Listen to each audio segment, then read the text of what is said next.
She waited 12 years in a diner by the roadside, unaware that the most powerful man in the city, a man feared by both politicians and mob bosses, was the boy who had vanished without a word. He had secretly bought the entire diner, preserving every detail, every old recipe, but keeping his identity hidden. Then an old police file resurfaced, revealing the brutal truth about her sister's death. That truth could destroy everything.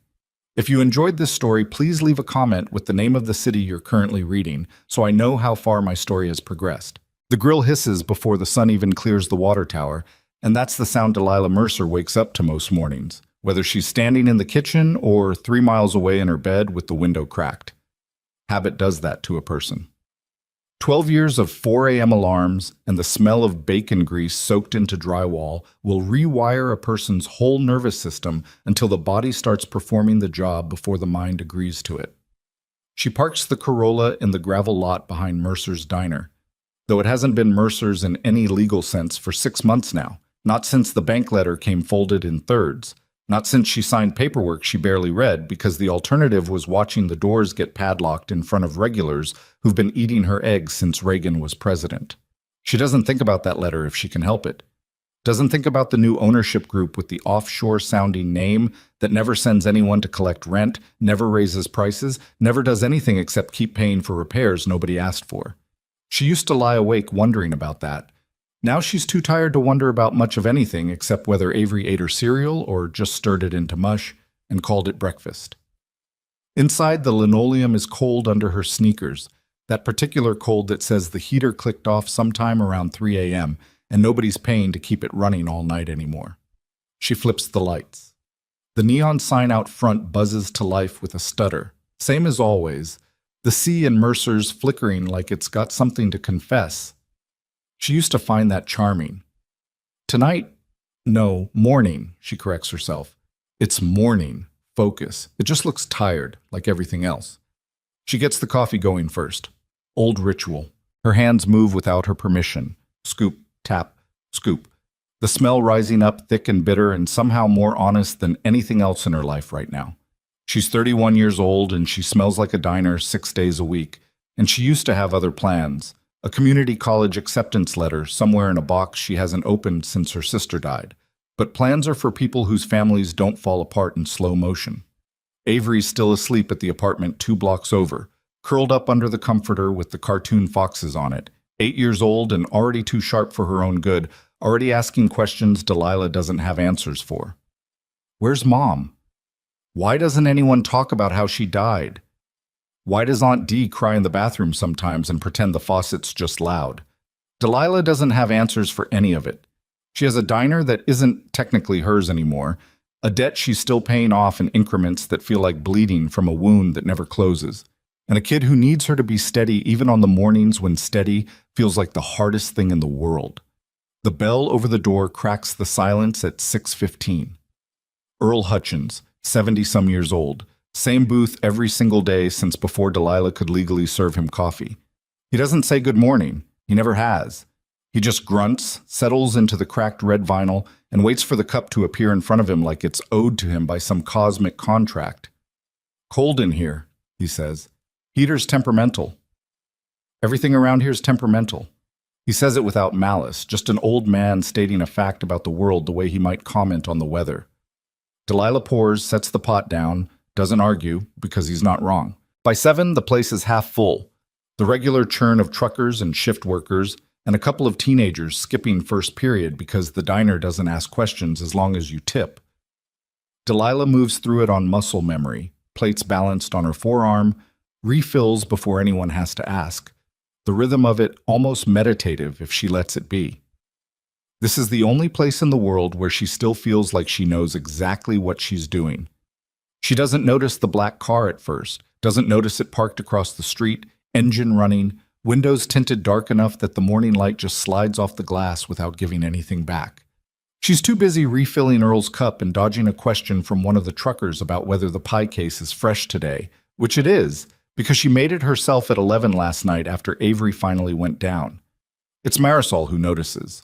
Marisol's worked the counter with her for 4 years, has a kid of her own and a husband who drinks more than he should, and she's got the kind of eyes that catch things other people miss because she's spent a lifetime needing to know who's a threat before they get close. "Dee," she says, low, jerking her chin toward the window. "That car's been sitting there 20 minutes. Delilah glances over. The car doesn't move, doesn't do anything except sit there with its engine running like it's waiting for a decision to get made somewhere inside it.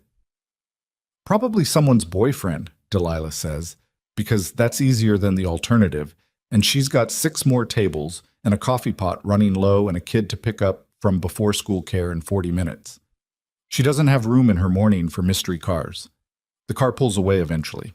She forgets about it by the time the lunch rush hits. She shouldn't have forgotten about it. She'll think about that later, replay the moment, wonder if there was a version of that morning where she walked outside and knocked on the tinted window and demanded to know who was watching her diner like it owed them something. But hindsight's a luxury nobody gets to spend in real time. What she doesn't know, what she has no possible way of knowing, because the man behind that glass made absolutely certain of it, is that the car belongs to Ronan Viscari. That the man sitting in the back seat hasn't slept properly in 3 nights because every time he closes his eyes, he sees the same booth, the same cracked vinyl, the same woman moving through a room like she built it with her own hands. Which she did. Which is exactly why he can't make himself walk through that door. Ronan Viscari is 33 years old, and he has not been called by his real name in any room that mattered for over a decade. In the rooms that matter, he's referred to with a kind of careful, fearful formality. "Mr. Viscari, sir," the boss, occasionally just him, said with a lowered voice like saying it louder might summon something. He runs an empire that touches docks and warehouses and half the import contracts on the eastern seaboard, an empire built on the bones of an organization his father ran before him and his uncle ran before that, an organization soaked so deep in blood that Ronan stopped trying to count the bodies somewhere around his 24th birthday. He didn't choose this life. That's the lie he used to tell himself, back when he still bothered lying to himself about it. The truth is uglier, and he knows it now. Knows it the way you know a scar by touch in the dark.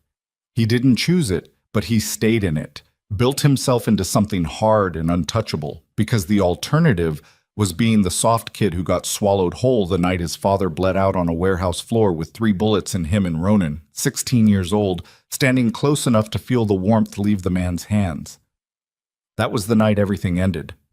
That was the night Delilah Mercer's father, a man Ronan still thinks about with something between guilt and grief he's never been able to name, was the one who found him afterward, sitting in the dark behind the very diner he's parked outside of right now, shaking so hard his teeth clattered. That was the man who pulled him inside, sat him in a booth, put a plate of food in front of him he never ate, and didn't ask a single question because some things don't need asking. That was also, by extension, the world that made Delilah.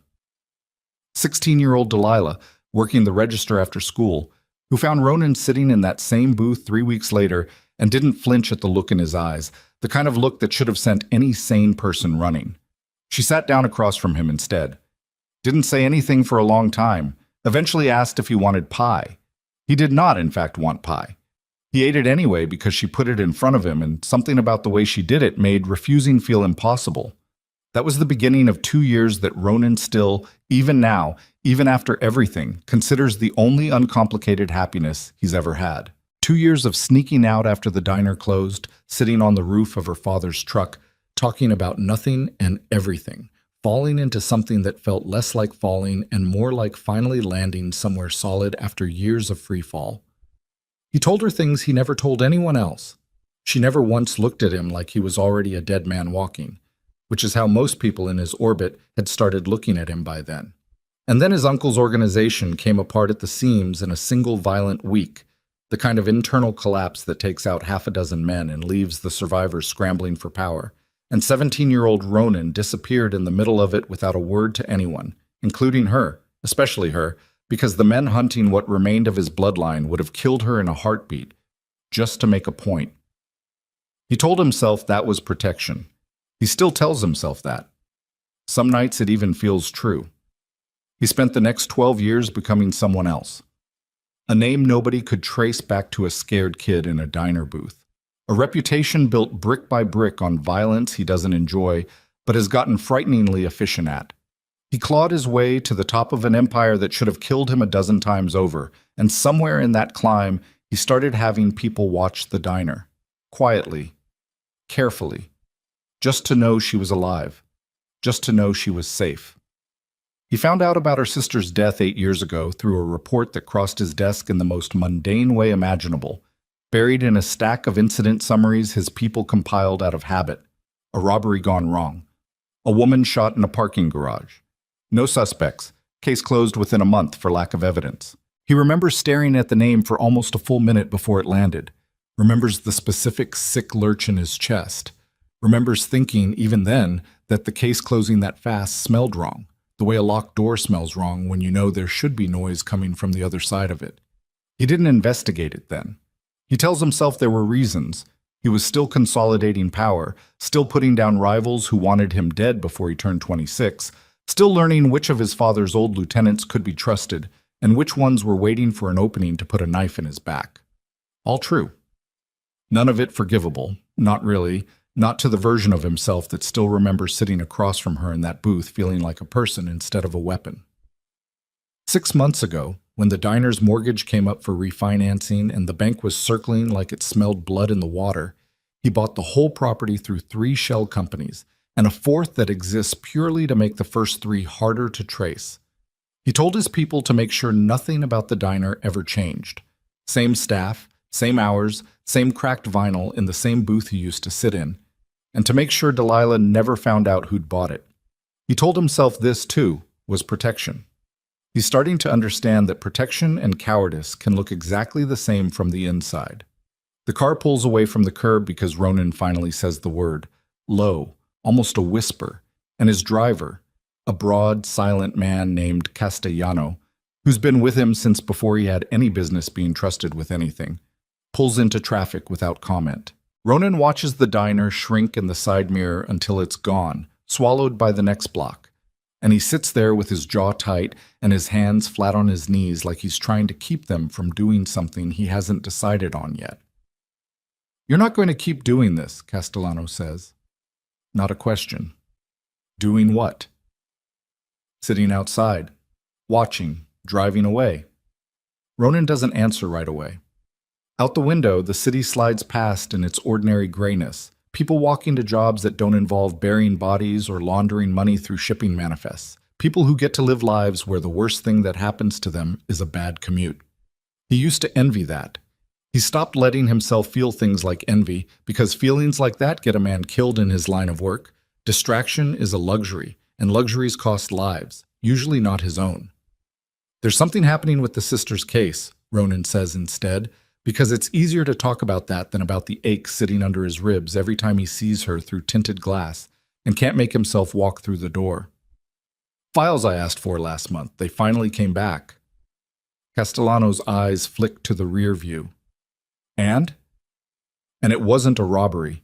Ronan's voice goes flat in the way it does when he's holding something down hard. The parking garage. The timing. The fact that nothing was taken off her. Not her purse, not her jewelry, not the cash in her wallet.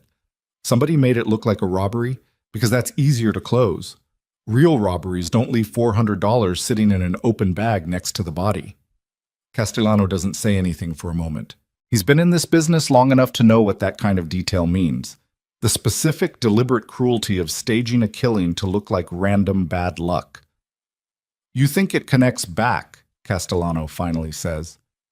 "I think," Ronan says, and the words taste like ash coming out of his mouth, "that the report I read 8 years ago was filed by someone who works for me, and I think whoever wrote it knew exactly what they were covering up."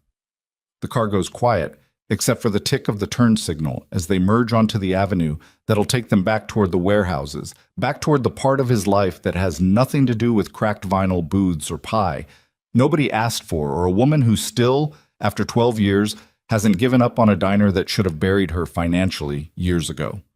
He thinks about Avery too, though he's never met her, never been allowed to meet her, a niece by blood that isn't his blood at all, but who he's watched grow up through photographs his people have quietly collected. Birthday parties, a school play where she played a tree and looked deeply unhappy about it, A hospital visit 2 years back that turned out to be nothing more than a bad case of strep throat, but had sent Ronan's pulse into something close to panic when the report crossed his desk. He doesn't know the kid.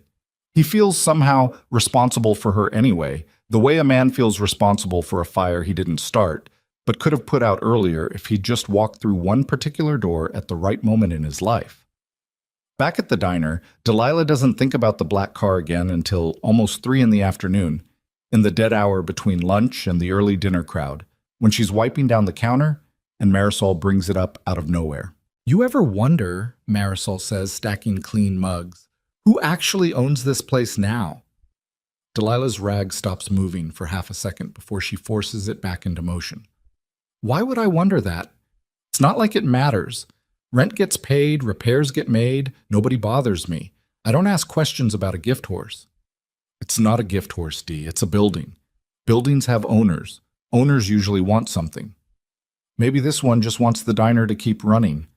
Nobody just wants that. Not for free. Not for 6 months straight without so much as a phone call." Marisol sets the last mug down harder than necessary. "It's weird. You know it's weird." Delilah does know. She's known for months, has lain awake more nights than she'd admit turning it over. The unsigned repair invoices, the rent that gets paid automatically from some account she's never been given access to. The single time she tried calling the number on the original paperwork and got a recording that informed her the line was no longer in service. She's chosen, deliberately, not to dig deeper because some part of her, the tired, frightened part that's been holding the whole world together with both hands since her sister died, is terrified that digging will mean losing this place entirely. Better an unanswered mystery than an answer that takes the diner away. "I don't have the energy to be paranoid about good luck," she says finally. "I've got enough bad luck to manage." Marisol doesn't push it further, but the look she gives Delilah says she's not done thinking about it, not by a long shot. The afternoon stretches on, customers trickling in and out, the radio behind the counter cycling through the same 6 classic rock songs it's played since Delilah was a kid, sneaking sips of root beer behind that very counter. She picks Avery up at 4, the two of them walking the 2 blocks home with Avery chattering about a science project involving baking soda and vinegar that her teacher promised would be, quote, "the coolest thing you've ever seen." And Delilah nods along, asks the right questions, manages to be present in a way that costs her more energy than she has left in reserve. It's after Avery's asleep, after the dishes are done and the apartment's gone quiet except for the hum of the ancient refrigerator, that Delilah finally lets herself sit down at the kitchen table with the box she hasn't opened in years. She doesn't know what makes tonight different. Maybe it's the car. Maybe it's Marisol's question needling at something she'd rather not examine. Maybe it's just one of those nights where the weight of everything gets too heavy to hold without looking backward for a minute, just to remember there was a version of her life that didn't feel like drowning in slow motion. Inside the box, a community college acceptance letter she never used, a photo of her and her sister Caitlin, maybe 15 years old in the picture, arms slung around each other outside the diner, both of them laughing at something lost to time. And underneath that, folded so many times the creases have gone soft as fabric, a photo Delilah hasn't looked at in over a decade. Herself at 17, sitting in a diner booth across from a boy with dark eyes and a jaw that always looked too tense for someone his age. The two of them not looking at the camera, looking at each other instead, in a way that makes something in Delilah's chest crack open even now, even after everything, even after he became nothing but a closed file in the back of her mind labeled gone, presumed dead, never coming back. She doesn't cry. She's cried enough over Ronan Viscari to last several lifetimes, back when she was 18 and convinced herself for almost a year that he'd come back, that there was an explanation, that the boy who used to talk to her like she was the only steady thing in his entire collapsing world wouldn't just vanish without a word unless something had truly, permanently ended him. She stopped believing that eventually, had to, just to survive her own 20s.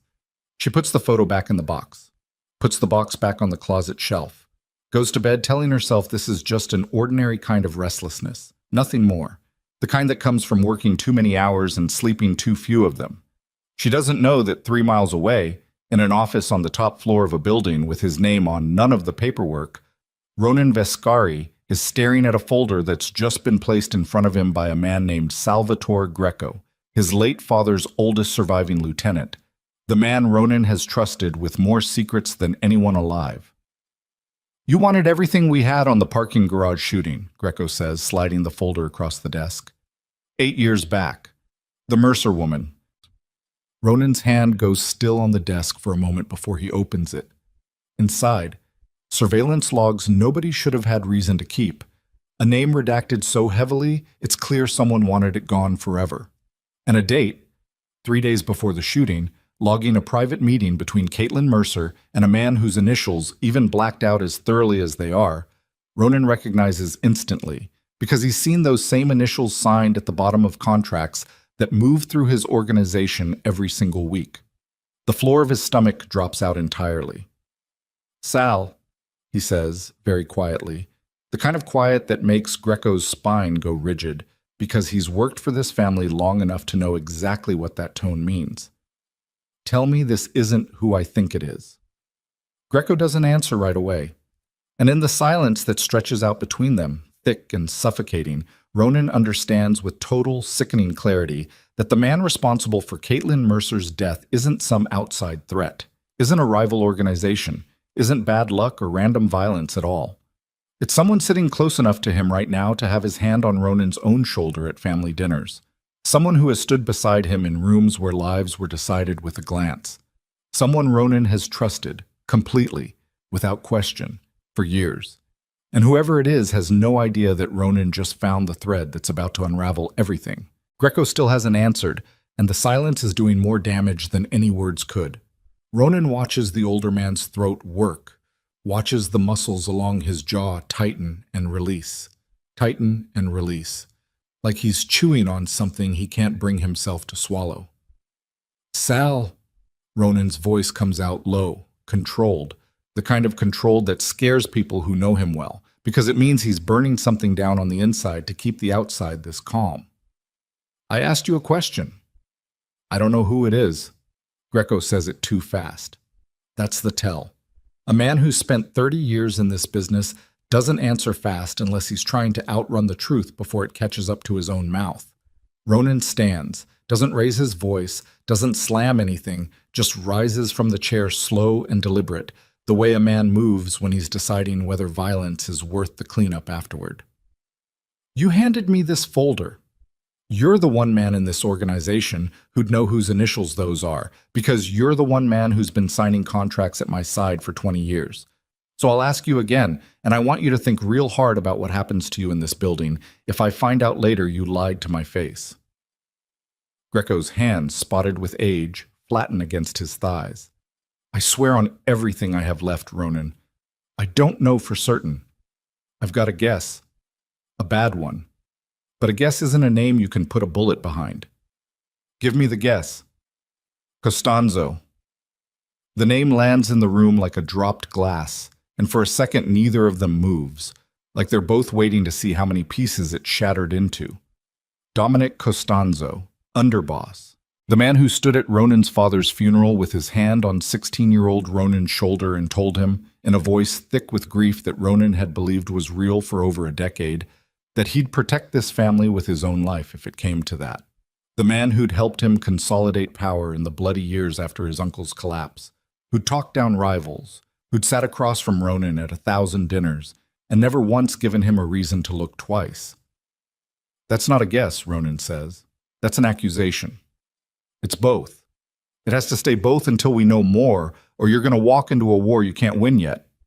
Greco's voice drops, urgent now, leaning forward over the desk. Costanzo's got loyalty built into half this organization. Men who came up under him, who owe him favors going back 15 years. You move on him without proof airtight enough to choke a courtroom, and you don't just lose a fight. You split this whole family in half. People die. A lot of people. People who got nothing to do with any of this. Ronan's hands curl into fists at his sides, slow, deliberate, like he's testing how much pressure his own knuckles can take before something cracks. "A woman is dead, Sal. 8 years dead. Because she saw something she wasn't supposed to see, and somebody decided her life was worth less than whatever that meeting was protecting." "I know." Her sister's been raising a kid alone on a diner waitress's salary because the case got closed in under a month for lack of evidence. Lack of evidence that somebody manufactured. I know, Ronan. Greco says it quiet, almost gentle, the closest thing to gentleness the old man's voice has produced in years. I knew Caitlin Mercer too, you understand. Watched her grow up, same as I watched you and her sister grow up. I'm not telling you to let it go. I'm telling you that if you go in loud, you're going to get the truth buried so deep we'll never dig it back up, and you're going to get good men killed doing it. Ronan turns away from him, walks to the window, looks out over a skyline he's owned a piece of since he was 25 years old and has never once felt like it belonged to him. His reflection stares back at him in the glass, hollow-eyed, jaw tight enough to ache. He thinks about Delilah's face the last time he let himself really look at it up close, 12 years ago, the night before everything fell apart. And he thinks about how she doesn't know any of this is happening, doesn't know the ground under her entire life is about to shift. And some old, useless part of him still wants to protect her from it the way he's been protecting her from a distance for over a decade. That instinct, he's starting to understand, has already cost people everything. Protecting her from a distance is what let this go unanswered for 8 years. Protecting her from a distance is what let Costanzo, if it is Costanzo, sit comfortable at family dinners while a woman's killer walked free and her sister buried herself alive in grief and debt. I need eyes on Costanzo, Ronan says, still facing the window. Quiet ones. Men he wouldn't think twice about, men who've got no history with him. And I need everything we have on that parking garage pulled and gone through line by line, phone records, financials, anything that connects him to that night specifically, not just to the meeting 3 days before. That's going to take time. Then we take time. Ronan finally turns back around, and whatever softness might have lived in his face a moment ago is gone now, replaced with something flat and cold that Greco has only seen a handful of times in 20 years, usually right before someone stopped breathing. But I want you to hear me on this, Sal. However long it takes, I am not letting this die quiet the way her sister did. Whoever did this is going to answer for it, personally, to me.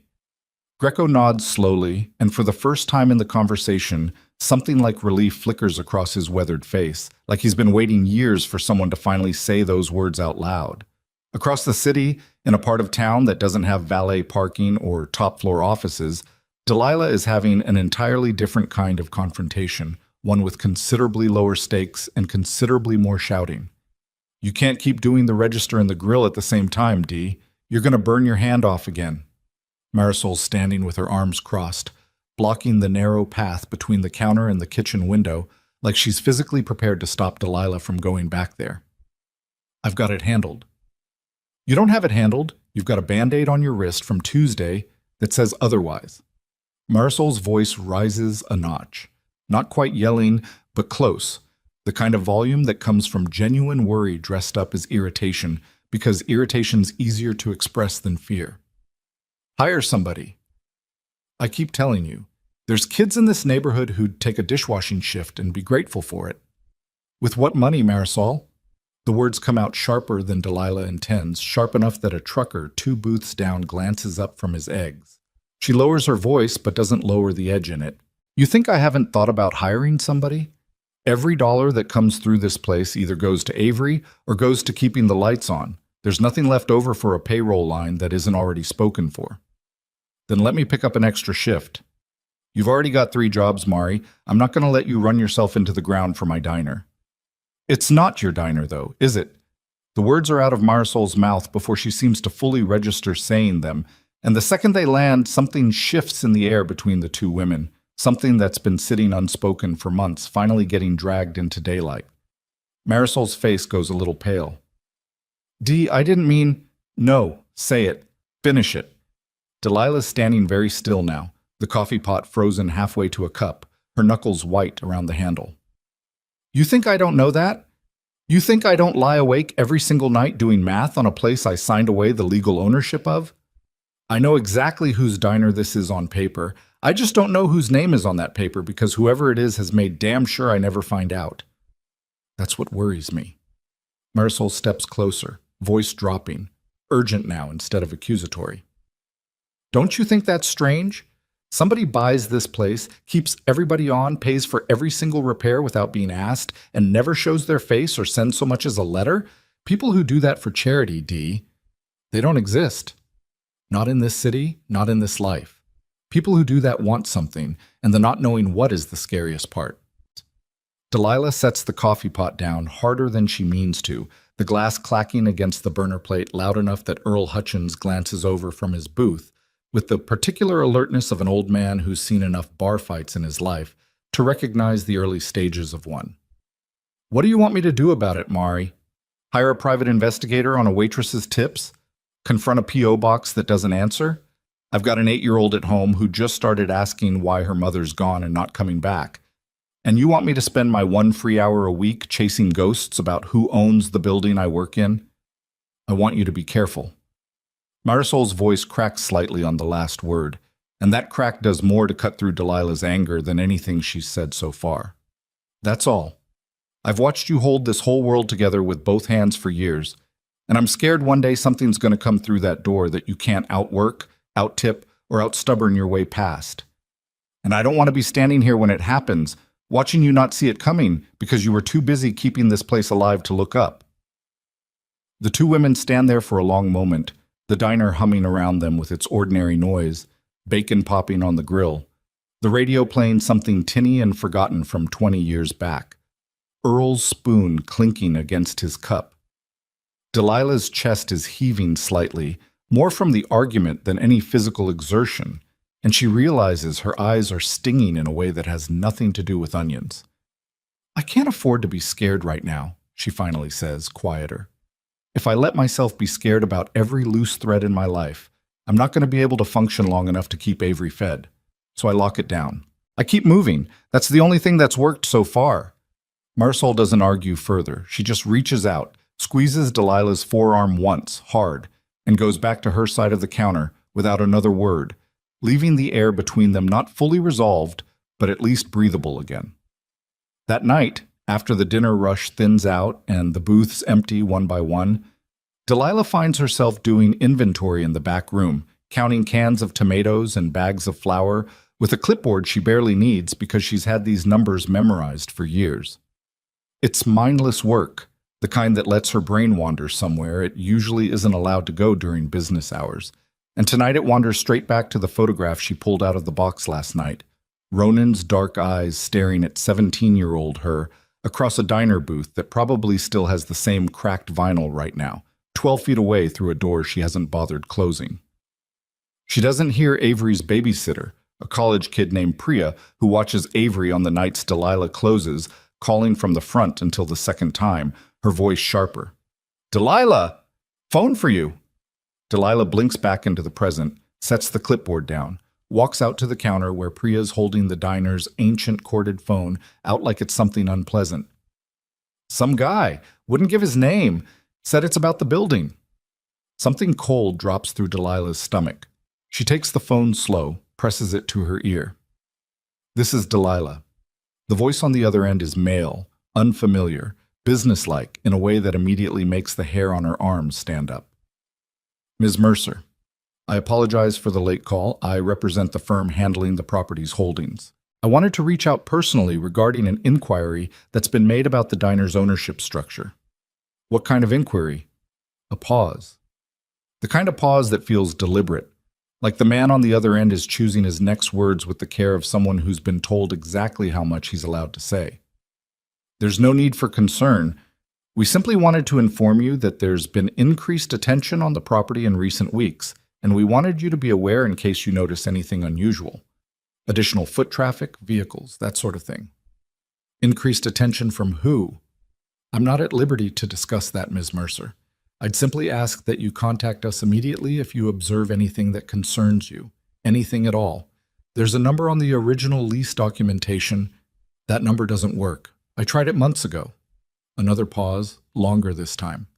I apologize for the inconvenience. I'll have that corrected. A click, soft and final, and the line goes dead before Delilah can ask a single one of the dozen questions crowding up her throat. She stands there holding the receiver for a long moment, the dial tone buzzing flat and empty in her ear, And when she finally hangs it up, her hand is trembling slightly, just enough that she notices, just enough that she has to press her palm flat against the counter to steady it. "Everything okay?" Priya asks, already halfway back toward the door, more curious than alarmed. "Fine," Delilah says, the lie coming out automatic, well-practiced, the same reflex that's gotten her through every hard year since Caitlin died. Wrong number, basically. It wasn't a wrong number, she knows that. She's known something has been circling her life for months now, something with money and patience and no interest in showing its face, and tonight it finally got close enough that she could hear its voice, even if she couldn't see it. 3 miles away, in the same office where the confrontation with Greco played out hours earlier, Ronan is staring at a phone screen, having just hung up himself, having just listened to his own man relay every word of that call back to him in real time through an earpiece, and his hands are shaking in a way that has nothing to do with fear of violence and everything to do with the sound of her voice, sharper now than he remembers it, worn down at the edges in a way that makes something in his chest physically hurt. "You didn't have to call her," Castellano says from the doorway, arms crossed, watching his boss with the particular concern of a man who spent a decade learning to read every shift in Ronan's mood before it becomes dangerous. "I needed her to know something's happening, without telling her what."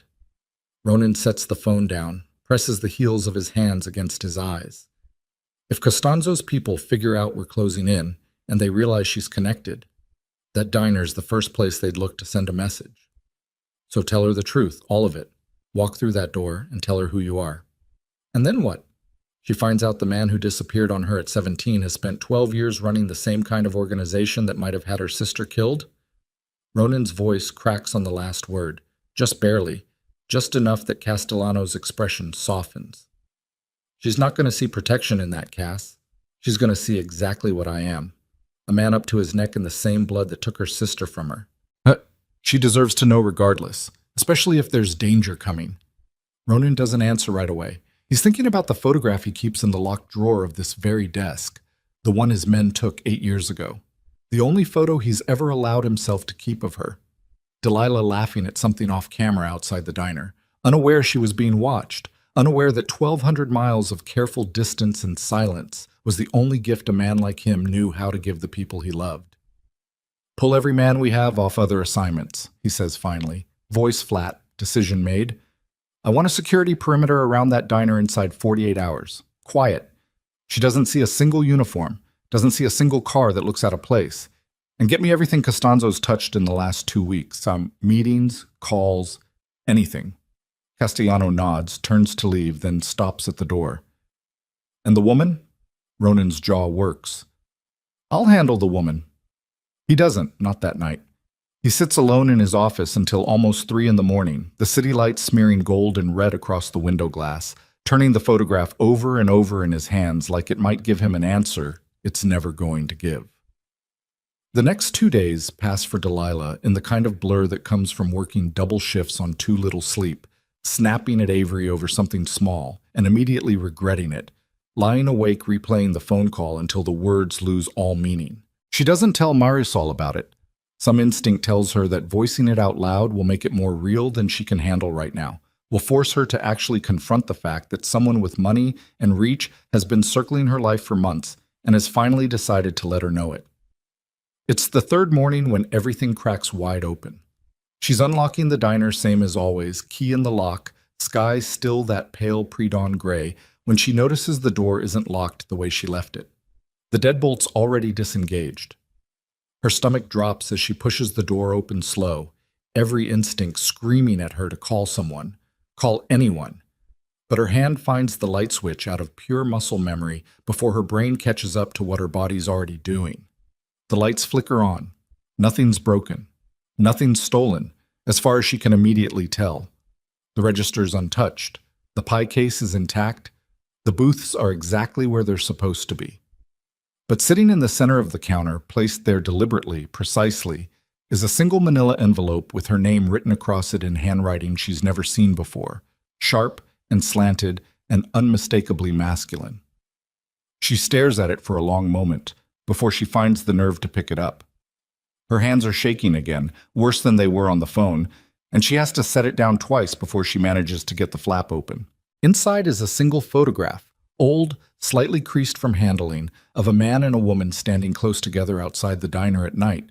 A man she doesn't immediately recognize, his face turned mostly away from the camera, deep in conversation with a woman whose face is fully visible, whose face Delilah would recognize anywhere on earth because she spent every day for the better part of a decade looking into it across the breakfast table. Caitlin, her sister. Younger in the photo, maybe 23, 24, standing outside this very diner at what looks like close to midnight, talking to a man whose identity has been deliberately, carefully obscured. Beneath the photograph, on a single typed slip of paper, 4 words sit, centered on the page like an accusation. She knew the truth. Delilah's knees go weak enough that she has to grab the counter to keep from going down. Behind her, the bell over the door cracks the silence, and she spins around fast enough to send the photograph sliding off the counter, her heart slamming so hard against her ribs she can hear it in her own ears, fully expecting to find a stranger standing in the doorway.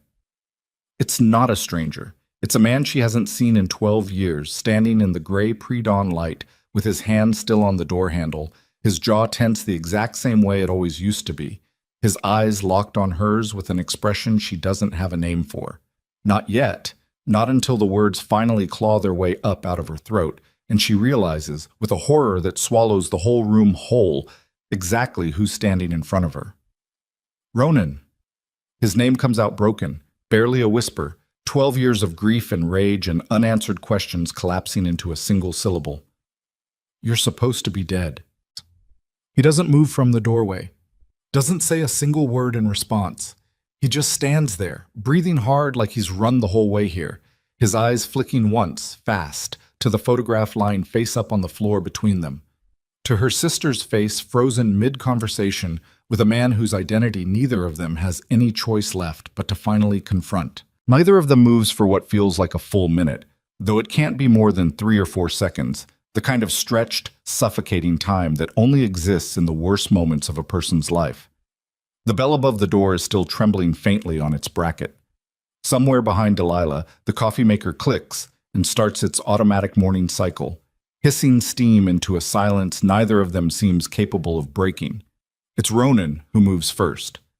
He steps inside, slow, hands visible, the way a man moves when he's trying not to spook something wounded, and bends down to pick up the photograph from the floor without taking his eyes off her, like he's afraid that if he looks away, even for a second, she'll either run or come at him with the nearest blunt object.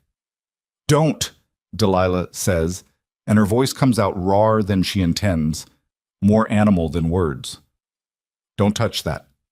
Don't touch anything in here. He freezes, half crouched, the photograph still on the floor between his fingers and the linoleum. Delilah, 12 years. She says it like it's the only sentence she has left in her whole body. 12 years, Ronan. I went to the police. I called hospitals.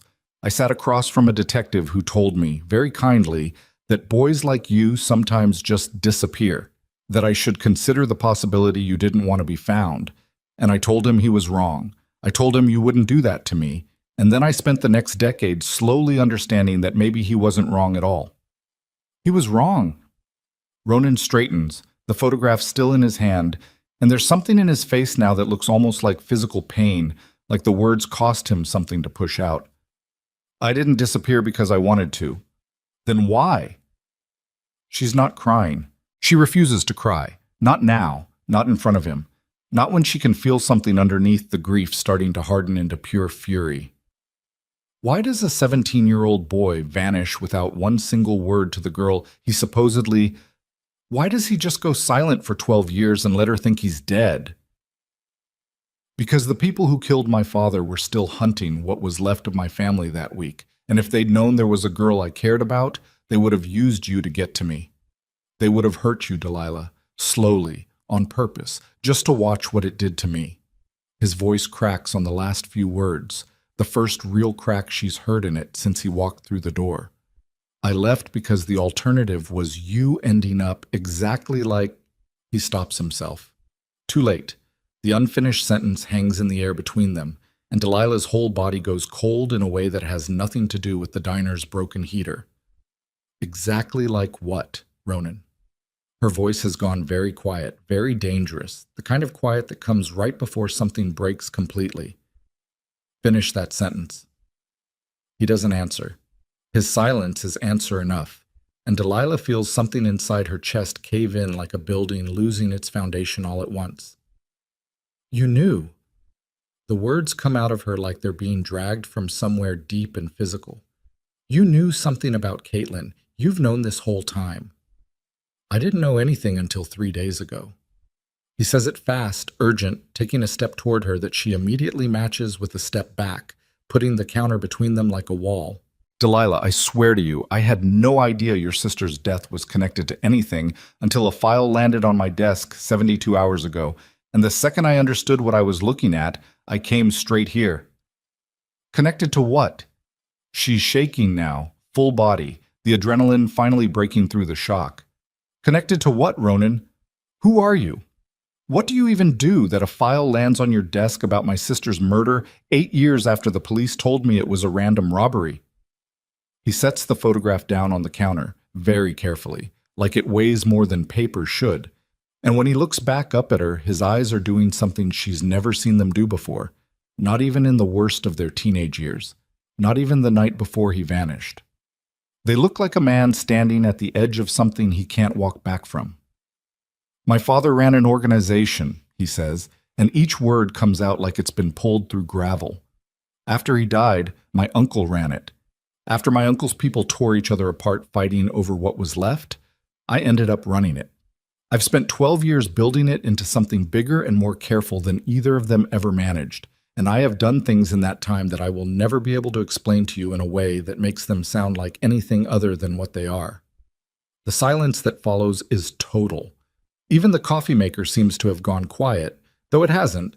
Not really. It's just that Delilah's entire awareness has narrowed down to the man standing 8 feet away from her, telling her, in plain language, exactly what she's spent 12 years refusing to let herself suspect. You're a criminal, she says finally, flat, like she's testing the shape of the word in her own mouth. I'm worse than that. He says it without flinching, without trying to soften it, and somehow that honesty is more unbearable than any excuse would have been. I'm the man at the top of an organization that has hurt people, Delilah, has killed people. I didn't build it to be that way out of choice. I built it because the only alternative was being killed myself the day my father died, and I was 16 years old and terrified, and I chose to survive instead of being noble about it. I have spent every day since telling myself that surviving was worth whatever it cost. And now you're telling me my sister might be one of the costs. He doesn't answer that directly. He doesn't have to. The way his face goes gray, the way his jaw works like he's physically trying to hold something down, says everything his mouth won't. There's a man in my organization, he finally says, voice barely above a whisper now. Dominic Costanzo, underboss. He's been at my side since I was 16 years old, helped me survive the worst year of my life, helped me hold the organization together when half of it wanted me dead just for being my father's son. 3 days ago, a file came across my desk showing that Caitlin met with someone connected to my world 3 days before she was killed.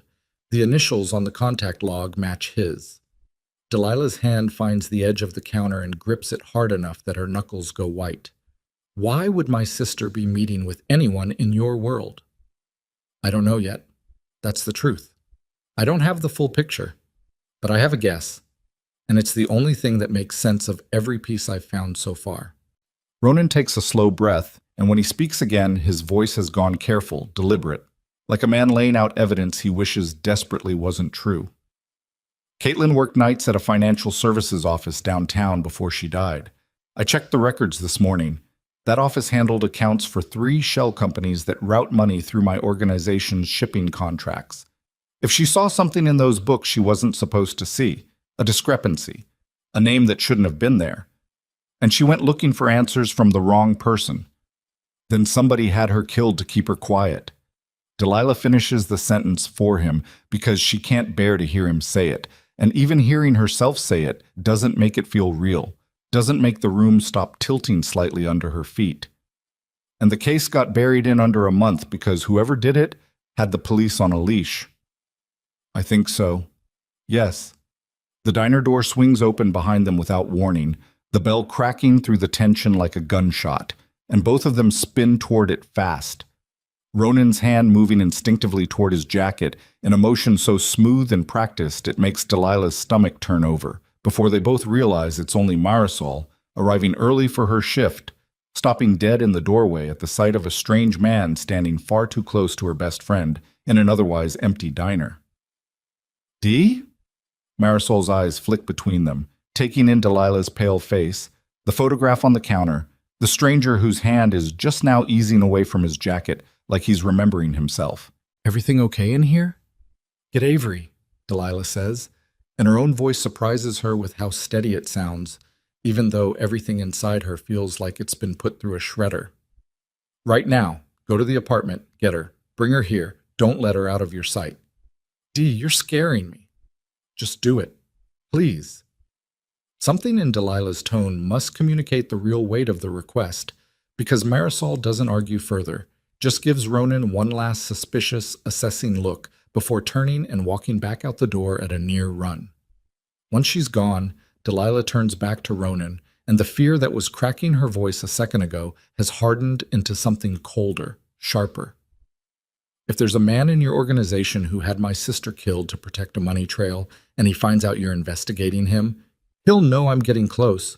"Yes. And what does a man like that do, Ronan, when he knows someone's getting close?" Her voice rises now, finally breaking past the careful control she's been holding on to since he walked through the door. "What does he do when the person getting close has a niece who's 8 years old and goes to school 3 blocks from here every single day?" Ronan doesn't answer right away, and the silence is its own answer, the worst possible answer, and Delilah watches something close down behind his eyes like a door slamming on instinct. "I already moved on it," he says. "I've had a security detail watching this diner for 2 days. I'll have eyes on Avery's school inside the hour." "You've been watching this diner for 2 days and you didn't think to tell me." "I didn't know how to walk through that door, Delilah." For the first time since he arrived, his voice cracks completely, all the careful control finally giving way. "I have rehearsed 100 different versions of this conversation in my head for years, and not one of them ended with me standing here telling you that the man who might have had your sister killed has had his hand on my shoulder at family dinners for a decade. I didn't know how to tell you any of this without you looking at me exactly the way you're looking at me right now." "How am I looking at you?" "Like I'm one of them." The accusation sits there between them, unanswered, because the honest truth is Delilah doesn't entirely know how to look at him right now, doesn't know if the boy she loved at 17 and the man standing in front of her confessing to running a criminal empire are even the same person anymore, or if grief and time and violence carve something entirely new out of what used to be Ronan Viscari. Her phone buzzes in her apron pocket before she can find an answer. She pulls it out with hands that haven't fully stopped shaking, sees Marisol's name on the screen, and something in the urgency of the buzzing itself makes her stomach drop before she's even answered it. "Mari?" "Dee." Marisol's voice comes through ragged, breathless, like she's running. "Dee, she's not here. Avery's not at the apartment. Priya says she walked her to the bus stop 20 minutes ago like always, and the bus came, and Avery never got on it, and nobody can find her." The phone nearly slips out of Delilah's hand. The entire diner seems to tilt sideways around her, the floor no longer entirely solid under her feet, and somewhere very far away she's aware of Ronan crossing the distance between them in 2 long strides, catching her elbow before her knees fully give out. "What happened?" he says, low and urgent, already reaching for his own phone with his free hand. "Avery's gone." Delilah's voice doesn't sound like her own anymore. It sounds like something hollowed out, scraped clean of everything except raw animal terror. "She's gone, Ronan. She never made it to the bus stop. She's 8 years old and she's gone. And this is happening because of you, because of whatever world you dragged back through that door. I'm calling everyone right now." He's already got the phone to his ear.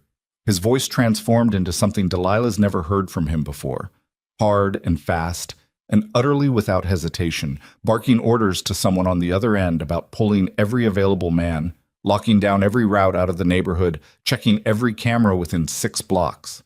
The transformation is so complete, so instant, that for a moment Delilah simply stares at him, watching the boy she used to know disappear entirely behind the man who runs an empire, a man who's clearly done this before, coordinated chaos before. Moved through crisis with the cold efficiency of someone who's lost things he loved and refuses to lose them again. He hangs up, already moving toward the door, and turns back to her with an expression that's equal parts fury and devastation. Castellano's pulling every man we have. We'll have the whole neighborhood covered inside 10 minutes. I need you to think, Delilah. Anything unusual in the last few days? Anyone watching the school? Anyone asking questions about Avery? Anything at all? The phone call. It hits her like a physical blow, the memory surfacing through the panic. 3 nights ago, a man called the diner, said he was from the firm handling the building, said there'd been increased attention on the property and I should watch for anything unusual.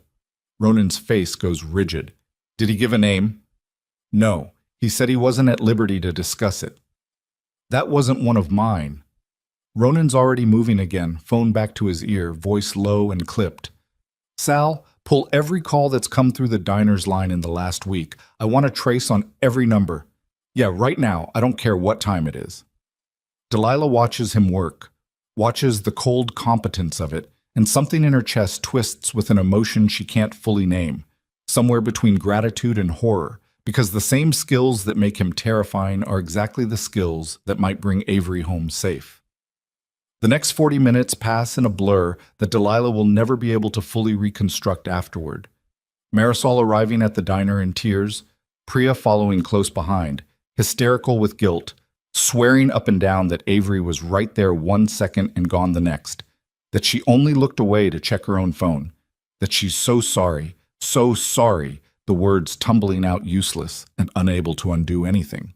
Ronan's men start arriving in unmarked cars, quiet, efficient, fanning out through the neighborhood with a coordination that would be impressive if Delilah had any room left in her to be impressed by anything. It's Castellano who brings the news, walking into the diner with his jaw set, a tablet in his hand, his eyes finding Ronan first before flicking, briefly, apologetically, to Delilah. We've got her on a traffic camera 2 blocks from the school, he says. Gray sedan. Plate's been run. Comes back to a shell company. Whose shell company? Ronan's voice has gone completely flat now, stripped of everything except focus. Castellano hesitates for half a second too long, and that hesitation tells Delilah everything before he even says the name. Costanzo's. The room seems to drop 10 degrees. Delilah's hand finds the counter again, gripping it so hard her fingers ache, and she watches Ronan's face transform into something she's never seen on a human being before, something that looks less like anger and more like a man watching the entire architecture of his life collapse in real time. He knows, Ronan says, mostly to himself, mostly disbelieving even as he says it. He knows we're closing in. He took her as leverage. There's more. Castellano's voice drops lower, like he's bracing himself before delivering the rest. We got a call routed through the old warehouse line 10 minutes ago. He wants to talk to you directly. Said if you bring federal agents or local police anywhere near this, or if you make a move with your own men beyond what he can already see, the girl... Castellano stops, glances at Delilah, clearly unwilling to finish the sentence in front of her. Say it, Delilah says, voice shaking but fierce. Say it. I need to hear exactly what he said. Castellano's eyes flick to Ronan for permission, and Ronan gives the smallest, most reluctant nod. He said the girl pays for whatever you've already dug up. That you have until midnight to walk away from the investigation, hand over everything you've collected, and swear it dies with you, or she won't be coming home. The diner goes utterly silent. Even the coffee maker has finished its cycle, gone quiet, leaving nothing but the hum of the ancient refrigerator and the sound of Delilah's own ragged breathing filling the space between them. She looks at Ronan, really looks at him, past the empire, past the violence, past 12 years of grief and silence, and sees a man standing at the exact center of an impossible choice, the same impossible choice that's apparently defined every major moment of his entire life. Protect the world he built or burn it down completely for the people he loves. What are you going to do? She asks, and her voice has gone very quiet now, very still, the eye of her own internal storm. Ronan's jaw works once, twice. And when he finally speaks, his voice carries a kind of finality that makes the hair on the back of Delilah's neck rise. I'm going to burn every alliance I have left to the ground tonight, if that's what it takes to get her back. He's already moving toward the door, already pulling his phone back out, already barking new orders into it before he's even fully crossed the threshold. Sal, I want every man loyal to Costanzo identified and isolated by sundown. I want the federal contact we've been sitting on for insurance purposes activated tonight, whether I like the consequences or not. And I want... He stops mid-stride, mid-sentence, his whole body going rigid as his phone buzzes again, a new message lighting up the screen, and when he looks at it, his face drains of every last trace of color. What? Delilah says, already moving toward him, already bracing for whatever's about to come out of his mouth. Ronan, what is it? He turns the phone toward her with a hand that isn't quite steady, and on the screen is a single photograph. Avery, scared but unharmed, sitting in what looks like the back of a dim warehouse room, a folded note held up beside her face by a hand that isn't hers, the handwriting on it unmistakably the same as the envelope that started this entire morning. 4 words, exactly like before. She knew the truth too. The phone is still in Ronan's hand, the photograph of Avery still glowing on the screen, when Delilah grabs his wrist with both hands and squeezes hard enough that her nails dig crescents into his skin. She knew the truth too. Delilah reads the words out loud, like saying them might force some hidden meaning to surface, force the universe to explain itself. Who else knew the truth, Ronan? What does that mean? It means he's not just punishing you. Ronan's voice comes out low, gravel rough, the phone shaking slightly in his grip, even as his face stays terrifyingly still. It means he's telling me he knows Avery's seen something, or he thinks she has, or he wants me to believe she has, so I move faster, make a mistake. Either way, he's not bluffing about the timeline. Costanzo's never bluffed about anything in his life. It's the one trait I always respected in him. Respected. The word comes out of Delilah like acid. You respected the man who might have killed my sister and is currently holding my niece in some warehouse. I respected him before I knew what he was. Ronan finally looks up from the phone, and his eyes have gone past anger into something colder, something with no bottom to it. That respect just turned into something else entirely. Castellano's already moving, phone pressed to one ear, his other hand signaling 2 of the men who came in with him toward the door. We've got a partial trace on the warehouse line. Old shipping yard on the East Channel, building Costanzo's crew used to store overflow product back when his father ran the docks. If he's gone sentimental and used a place with history, that's our best lead. Best lead isn't a location, Ronan snaps. I need a location. You'll have one in 20 minutes if the trace holds. I don't have 20 minutes to spend standing in this diner. Ronan's already pulling his jacket straight, already transformed into something harder and faster than the man who walked through that door an hour ago, confessing his sins like a man laying down a weight he'd carried too long. He turns to Delilah, and for 1/2 second the hardness cracks, just enough that she sees the boy underneath it, the one who used to sit across from her in this very room with nothing to offer but honesty. I need you to stay here, with Marisol, with my men outside. I cannot do what I'm about to do and worry about you in the same breath. No. Delilah's voice doesn't waver. She's my niece.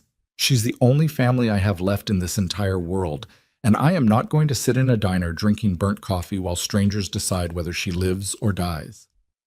Delilah, you don't get to vanish on me twice, Ronan. The words come out of her like a blade, precise and merciless, and she watches them land exactly where she aimed them. You disappeared once, and let me believe you were dead for 12 years. You are not walking out that door without me and making that decision for me again. Something passes behind his eyes. Recognition, maybe, or surrender, or both at once, and he doesn't argue further. He just nods once, short, and turns to Castellano. She's coming. Get her a vest. We move the second that trace confirms. The 20 minutes that follow feel like an hour, stretched thin and brittle. Delilah stands in the back room of the diner while one of Ronan's men, a quiet woman named Reyes, who handles the equipment with the casual efficiency of someone who's done this 100 times, fits a vest under Delilah's jacket and checks the straps twice. Delilah's hands won't stop shaking. She watches them as if they belong to someone else, fingers trembling against the counter's edge. And somewhere underneath the terror, there's a strange, sharp clarity she's never felt before in her life. The kind of clarity that comes when every other concern in the world burns away and there's only one thing left that matters. Marisol grips her shoulders before she leaves, forehead pressed briefly against Delilah's, no words exchanged because none are necessary.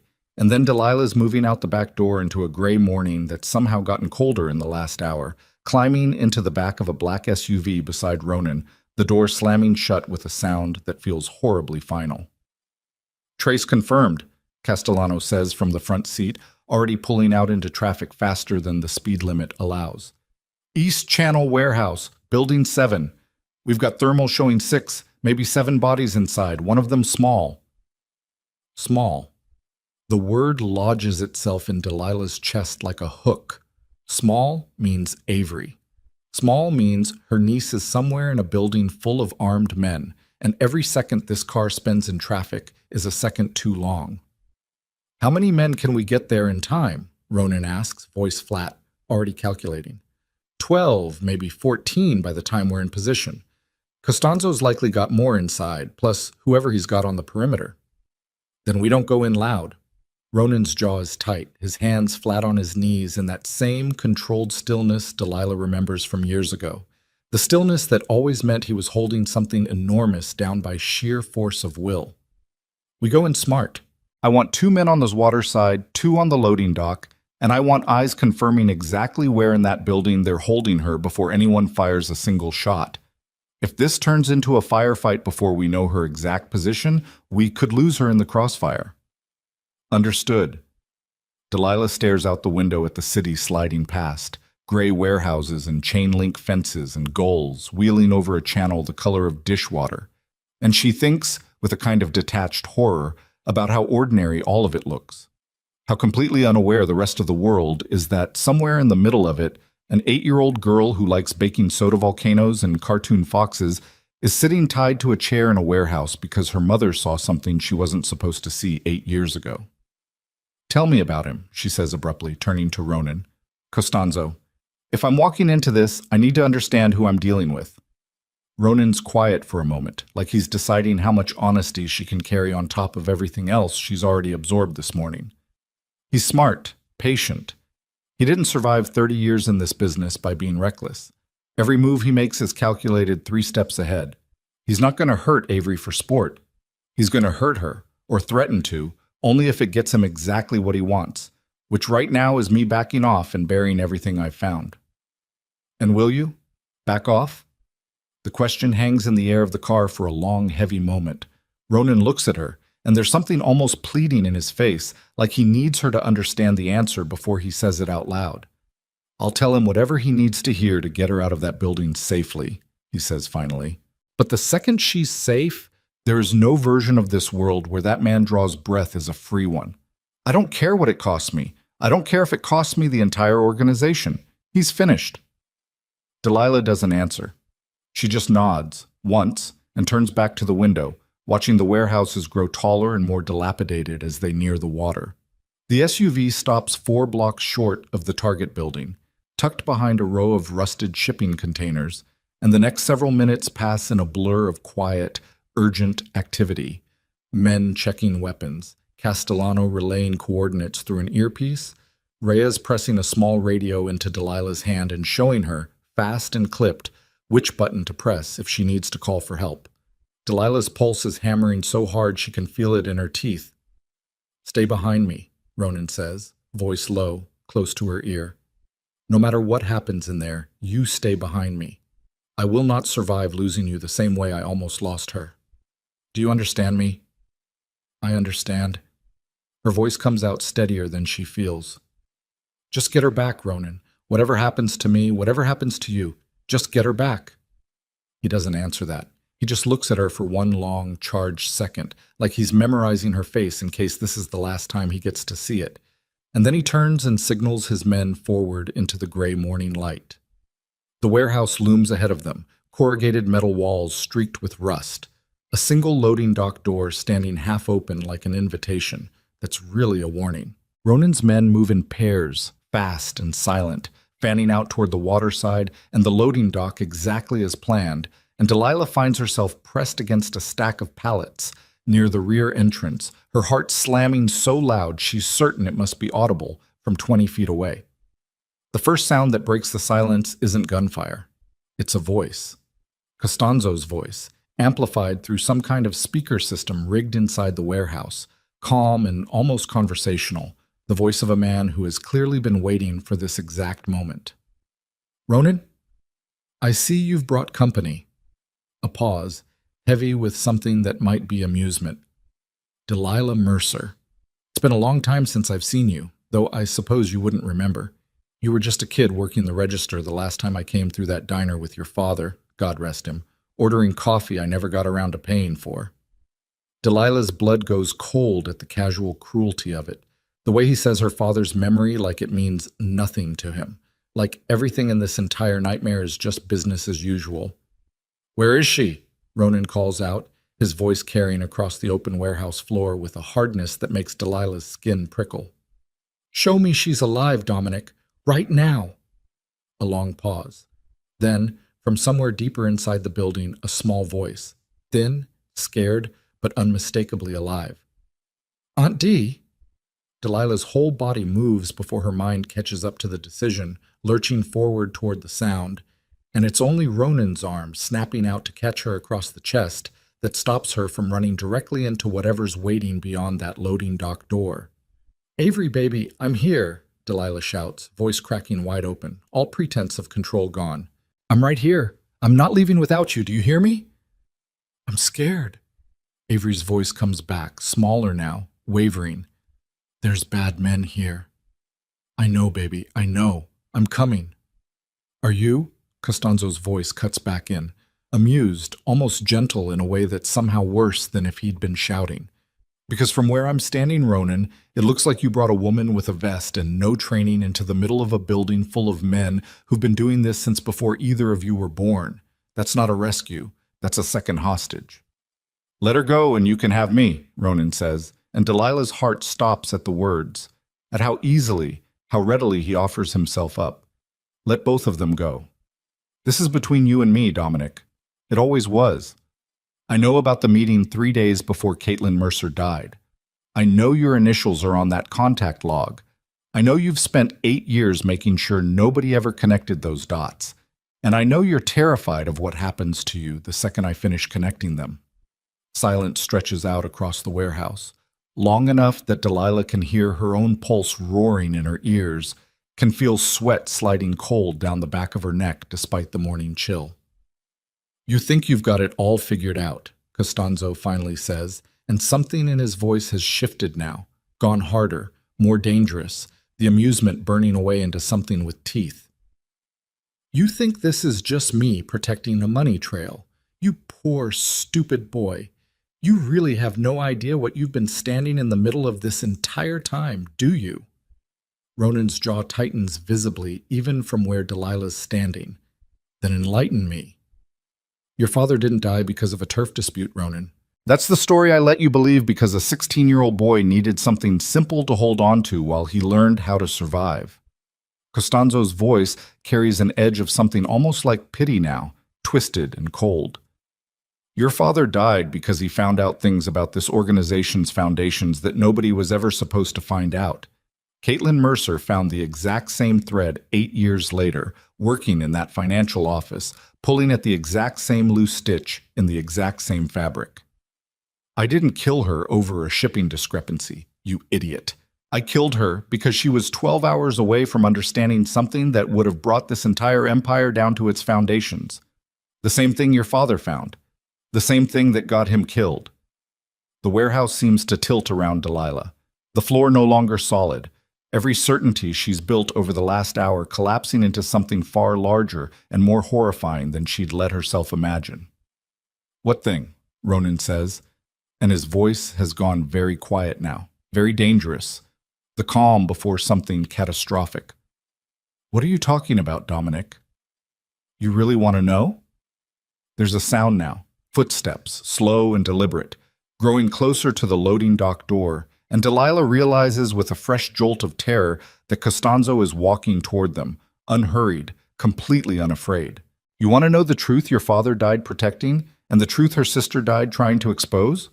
The loading dock door rolls open the rest of the way with a metal shriek, flooding the space with gray morning light.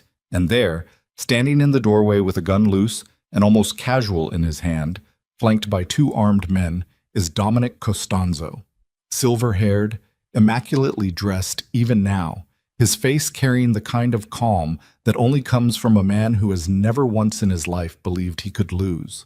Behind him, just visible through the gap of another doorway deeper in the warehouse, Delilah catches her first glimpse of Avery, small, terrified, tied to a metal folding chair but alive, breathing, her eyes finding Delilah's across the impossible distance between them, with a flash of desperate relief. "The organization your father built," Costanzo says, eyes fixed on Ronan, voice carrying easily across the warehouse floor, "was never just running drugs and shipping contracts, boy. It was laundering money for men whose names sit on the front pages of this city's newspapers, judges, councilmen, men who sit on the very federal task forces that are supposed to be hunting people like us. Your father found out who they were. He was going to expose them. That's why he died. And every single person who's tried to follow that same thread since, including apparently the dead woman's sister currently standing in my warehouse, has met the exact same end." The words hit Delilah like a physical blow, and for one horrifying second she sees her own death reflected in Costanzo's calm, satisfied expression, sees exactly how this calculation is going to play out in his mind. 3 loose threads, 1 warehouse, 1 very simple, very permanent solution. Ronan steps forward, putting himself fully between Delilah and the gun in Costanzo's hand, his voice dropping into something Delilah's never heard from him before, something that sounds less like a man and more like a verdict being read aloud. "You're going to let them both walk out of here," Ronan says, "or I promise you, on my father's grave, that I will burn this entire organization to the ground with my own hands before I let you leave this warehouse breathing." Costanzo's smile doesn't waver. He raises the gun, slow, deliberate, leveling it not at Ronan, but past him, directly at Delilah, and the entire world seems to narrow down to the small black circle of the barrel and the absolute terrifying certainty in the old man's eyes. "Brave words," Costanzo says, "for a man about to watch everyone he loves die in the same building. Time doesn't slow down the way people say it does. It speeds up, fractures into pieces too fast for thought, and Delilah will spend years afterward trying to reconstruct the order of what happened in those next 3 seconds, and never quite managing it. What she remembers is Ronan's body moving before his mind seemed to give the order, the full weight of him slamming into her, knocking her sideways behind the stack of pallets a half second before the gunshot cracks through the warehouse loud enough to make her ears ring white. What she remembers is hitting the concrete hard, the air punched out of her lungs, and the sound, not a scream, something worse than a scream, a short, choked grunt that comes from Ronan's throat as he goes down half on top of her. What she remembers is blood, a lot of it, fast, soaking through his shirt at the shoulder, and Ronan's hand finding hers in the chaos anyway, gripping it hard enough to bruise, his face gone gray-white, but his eyes still open, still fixed on her, still fighting to stay present even as his body wants to do something else entirely.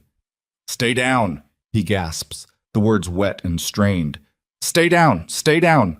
Gunfire erupts across the warehouse in earnest now, the careful silence of the last several minutes shattering into chaos. Castellano's voice shouting something through the comm in Delilah's ear, the thud of bodies and boots, the particular percussive violence of men who've trained their whole lives for exactly this moment.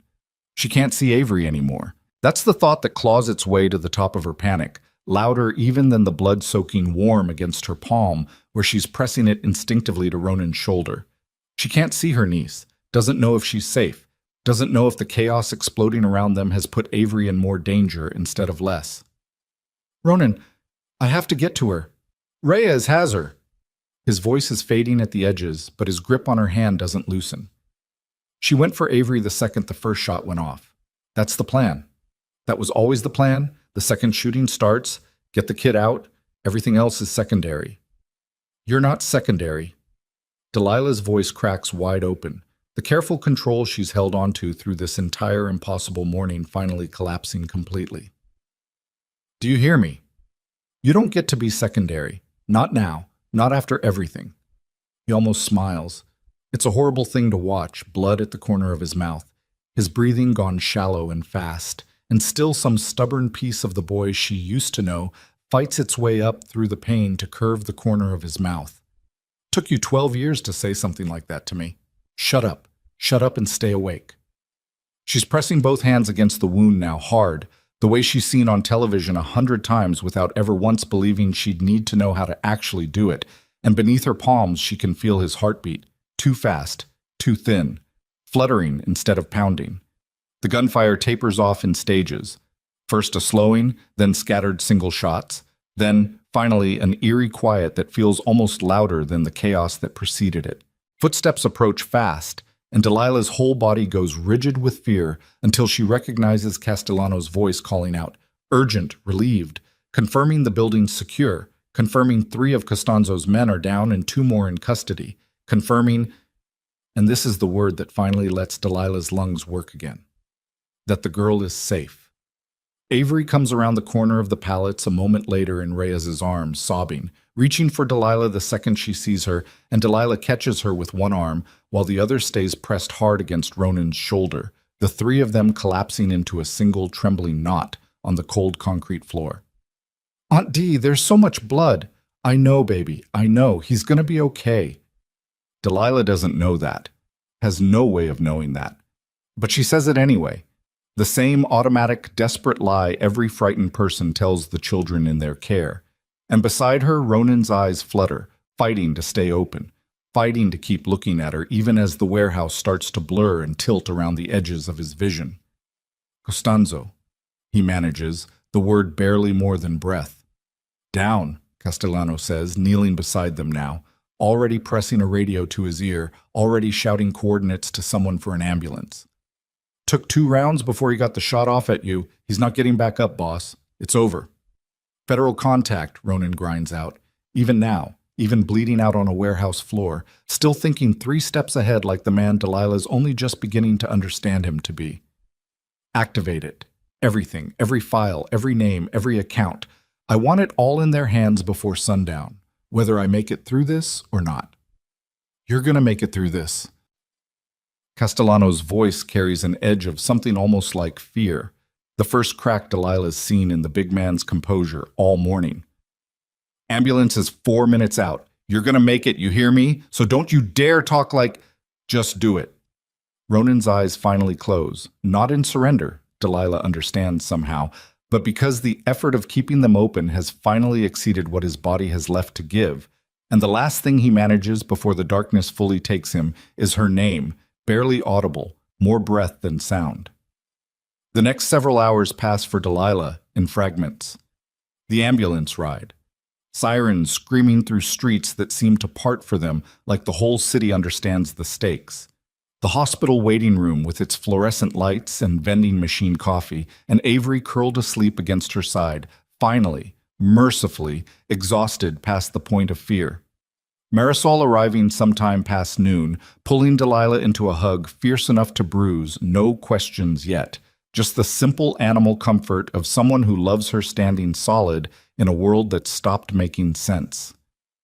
It's nearly 6 in the evening when a doctor finally emerges to tell her that Ronan Vescari is stable, that the bullet missed everything that would have killed him by a margin the surgeon describes, with visible disbelief as nothing short of miraculous, and that he's expected to make a full recovery given time and rest. Delilah sits down hard in the nearest waiting room chair when she hears it, her whole body finally allowing itself to shake, the dam she's been holding against an entire ocean of fear and grief and 12 years of unanswered questions finally breaking all at once. She doesn't cry pretty. She cries the way a person cries when they've been holding a structure upright with their bare hands for years and finally get to set the weight down. Ugly, gasping, her face pressed into Marisol's shoulder while Avery, awake again now, pats her back with small, solemn hands and tells her, with the strange wisdom children sometimes carry, that it's okay to cry when scary things are finally over. The weeks that follow unfold in a blur that Delilah will only fully piece together much later, once the dust settles enough to let her see the whole shape of what happened. The federal contact Ronan activated from a warehouse floor with 2 bullets worth of blood loss working against him turns out to be exactly as significant as he promised. A folder of evidence years in the making, financial records, contact logs, recorded conversations Ronan's organization had quietly compiled as insurance against exactly this kind of moment. All of it landing on federal desks within hours and triggering an investigation that will, over the following months, dismantle not just Costanzo's faction, but expose the judges, the councilmen, the supposedly untouchable men whose names had been hiding behind shell companies and shipping manifests for over a decade. Ronan testifies from a hospital bed at first, then later from a series of closed federal hearings that Delilah isn't permitted to attend, but hears about secondhand, in fragments, from Castellano, who visits the diner more often than Delilah expects. Always quiet, always polite, always carrying news that makes the picture a little more complete. Ronan doesn't fight the investigation, doesn't hide behind lawyers or technicalities the way Delilah half expects a man in his position to. He hands over everything, every account, every name, every thread of an empire it took him 12 years to build, and walks toward the consequences of that decision with the same flat, unflinching resolve she watched him carry into a warehouse full of armed men. It costs him almost everything. Most of his assets get seized or surrendered as part of his cooperation agreement. Men who once called him boss with genuine fear in their eyes now either sit in federal custody themselves or have scattered to whatever corners of the world still feel safe for men running from a collapsing empire. The name Vescari, once spoken in this city with the particular hush reserved for things people are afraid will hear themselves discussed, starts to fade instead into something smaller, something almost ordinary. A man recovering from a gunshot wound, cooperating with federal investigators, slowly, deliberately walking away from the only kind of power he's ever known. Delilah visits him in the hospital twice before he's discharged, both times brief, both times strange and careful, the two of them circling each other with the particular caution of people who've said too much and not enough in the same conversation. It's the third visit, 2 weeks after the warehouse, that finally cracks something open between them. She finds him sitting up in bed, color back in his face, a stack of legal documents spread across his lap that he sets aside the moment she walks in, like nothing in the room matters more than her presence. Avery wanted to come, Delilah says, hovering near the doorway, suddenly unsure of where to put her hands. She made you a card, insisted on drawing a dinosaur on it for reasons she would not explain. I'd like to see it, whenever she's ready. Something in his voice carries real warmth at the mention of the kid, something that makes Delilah's chest tighten in a way she doesn't fully trust yet. How is she doing? Better than I expected. Kids are strange that way, resilient in ways that terrify me a little. Delilah finally crosses the room, sits in the chair beside his bed, the same chair she's sat in twice before without quite managing to say what she actually came to say. She asked me last night if you're a bad guy or a good guy.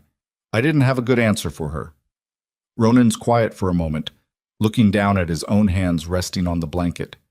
What did you tell her? I told her the truth, that you did bad things for reasons that made sense to you at the time, and that you're spending everything you have left trying to undo as much of it as you can. Delilah's voice carries no judgment in it, just a kind of exhausted honesty that feels like the only currency she has left after the last 2 weeks. I told her that doesn't erase what you did, but it might mean something different about who you're choosing to be now. That's more grace than I've earned. Probably. Delilah almost smiles, the first real almost smile she's managed in days. I'm not handing it to you for free, Ronan. I want you to understand that. 12 years of silence and a lifetime of secrets don't get fixed because you took a bullet for me in a warehouse, however much that mattered in the moment. I need you to actually become the person you're claiming you want to be. Slowly. Provably. Not because you're trying to win something back from me, but because it's the right thing regardless of whether I'm watching. I know. He meets her eyes, steady despite the IV line still taped to the back of his hand, despite the visible exhaustion still etched into his face. I'm not asking you to forgive 12 years in a hospital room, Delilah. I'm not even sure I'm asking for forgiveness at all. I just didn't want to spend whatever time I have left lying to you the way I lied by omission for over a decade. That's the only thing I can promise right now. No more silence, no more deciding things on your behalf because I've convinced myself it's protection. It's not a resolution. Not really. Not the kind of clean, complete answer either of them might have wanted in a different, simpler version of this story. But it's honest. And after everything, honest feels like more than either of them had any right to expect.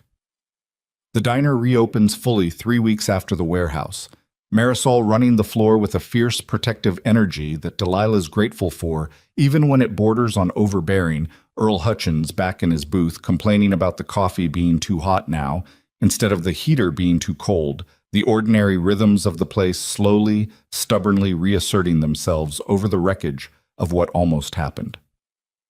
It's 6 months later, on a quiet evening after the dinner rush has cleared and the last booth has emptied out, that Ronan walks through the diner's front door for what Delilah will later count as the 100th time since the hospital.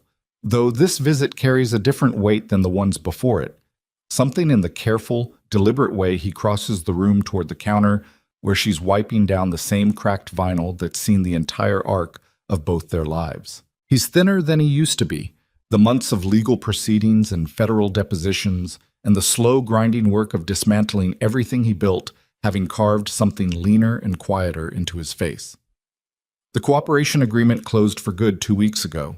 No charges, full immunity in exchange for testimony that put away 11 men, including 3 former city officials.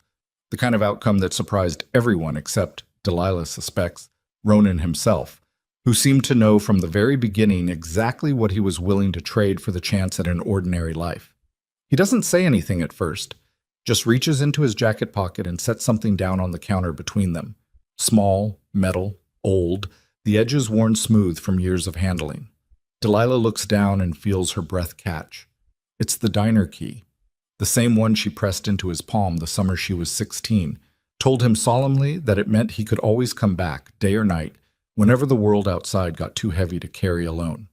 She'd assumed for 12 years that he'd lost it, or thrown it away, or simply forgotten it existed along with everything else about the life he left behind. "You kept this," she says, very quietly. "I kept it the whole time." His voice carries none of the careful control she remembers from the warehouse, none of the cold efficiency of the man who once ran an empire. It's just honest now, raw in a way that makes her chest ache.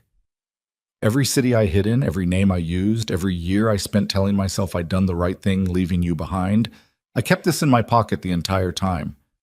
Some nights it was the only thing that reminded me there used to be a version of my life that wasn't about survival. That there was a place once that felt like it might have been home, if I'd been brave enough to stay in it."